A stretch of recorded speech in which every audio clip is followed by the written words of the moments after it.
I must admit that I too, among hundreds of millions of educated people, was under the impression that the African slave trade was the sole responsibility of the Christian Europeans, the white race.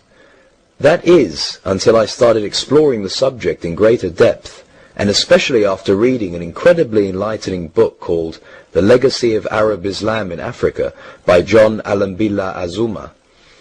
My whole perspective and understanding has changed dramatically, and I would like you to tell us more about this subject. The success of Muhammadan Islam in deceiving, misinforming, deforming and contorting both history and reality over a period of almost 1400 years has been astounding. That is, until now. The greatest tragedy about this particular subject is that most of the descendants of African slavery, the black people in the Americas, around the world, as well as among the African blacks, are totally ignorant of the actual facts. Before we lose the concentration of our listeners, I would like to make the following statement and then prove it. That the worst, most inhumane and most diabolical institution of the black African slave trade was initiated, refined, perpetrated and implemented by the Mohammedan Arabs and later aided and abetted by the black converts to Mohammedan Islam. I predict that, as usual, the two subcultures, those of denial of facts and of political correctness, will attack us without once disproving a single statement and or conclusion that we make. Slavery was not created by the white races, because it has existed throughout human history and practiced by every tribe, culture, civilization, racial group and religion.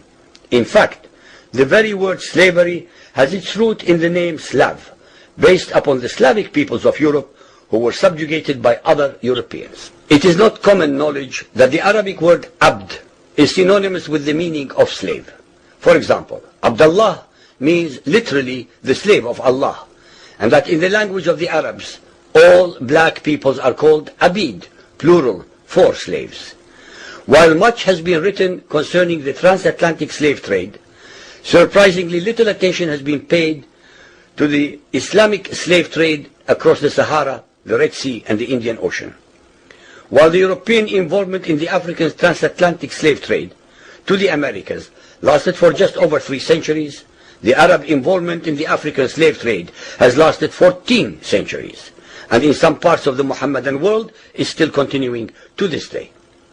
The birth of Mohammedan Islam and its conquests brought about the birth of institutionalized, systematized, and religiously sanctioned slave trade on a massive and global scale. In fact, the Quran allows the taking of slaves as booty or reward for wars of aggression against any and all unbelievers, most of the human population.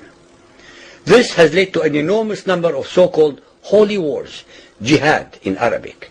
There was and is absolutely nothing holy about these wars, which are primarily to plunder, slaughter, rape, subjugate and rob other human beings of their wealth, produce, freedom and dignity. Mohammedan Muslim states and tribes attacked other non-Muslim groups to achieve these objectives.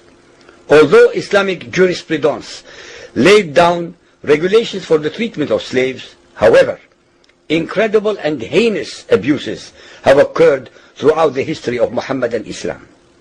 By the Middle Ages, the Arabic word abd was in general used to denote a black slave, while the word mamluk referred to a white slave.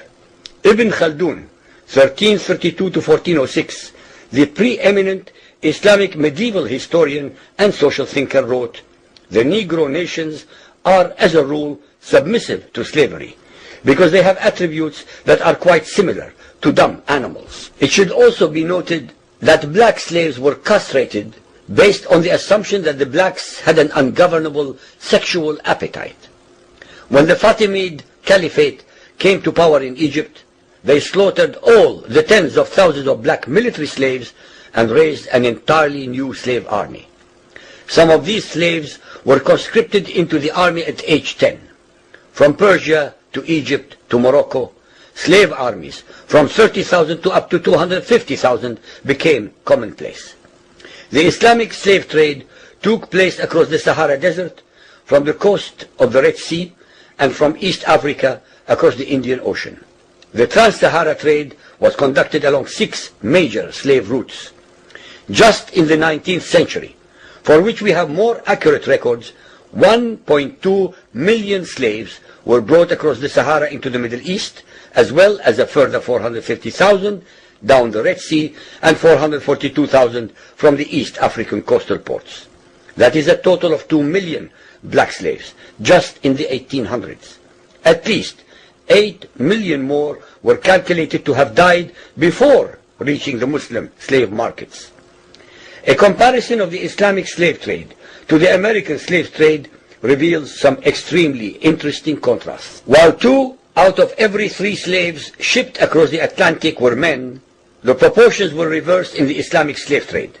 2 women for every man were enslaved by the Muslims. While the mortality rate of slaves being transported across the Atlantic was as high as 10%, the percentage of slaves dying in transit in the Trans-Sahara and East African slave market was a staggering 80 to 90%. While almost all the slaves shipped across the Atlantic were for agricultural work, most of the slaves destined for the Muslim Middle East were for sexual exploitation as concubines, in harems, and for military service. While many children were born to the slaves in the Americas, the millions of their descendants are citizens in Brazil and the United States of today. Very few descendants of the slaves that ended up in the Middle East survived. While most slaves who went to the Americas could marry and have families, most of the male slaves destined for the Middle East were castrated, and most of the children born to the women were killed at birth. It is estimated that possibly as many as 11 million Africans were transported across the Atlantic, 95% of which went to South and Central America, mainly to Portuguese, Spanish, and French possessions. Only 5% of the slaves ended up in what we call the United States today. However, a minimum of 28 million Africans were enslaved in the Muslim Middle East. Since at least 80% of those captured by Muslim slave traders were calculated to have died before reaching the slave markets, it is believed that the death toll from 1400 years of Arab and Muslim slave raids into Africa could have been as high as 112 millions. When added to the number of those sold in the slave markets, the total number of African victims of the Trans-Saharan and East African slave trade could be significantly higher than 140 million people. What is obscene about this whole subject is the Muhammadan, Muslim, and Arab culture of denial regarding their complicity in the African slave trade, as well as the ignorance of black Muslims about the reality of their past and present conditions.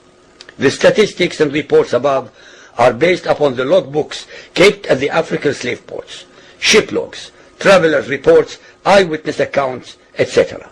Ladies and gentlemen, the facts and reality of Muhammadan Islam's complicity in the slave trade and their inhuman depravity are infinitely more devastating, more staggering, and more incomprehensible than all the nightmare fictions in the world.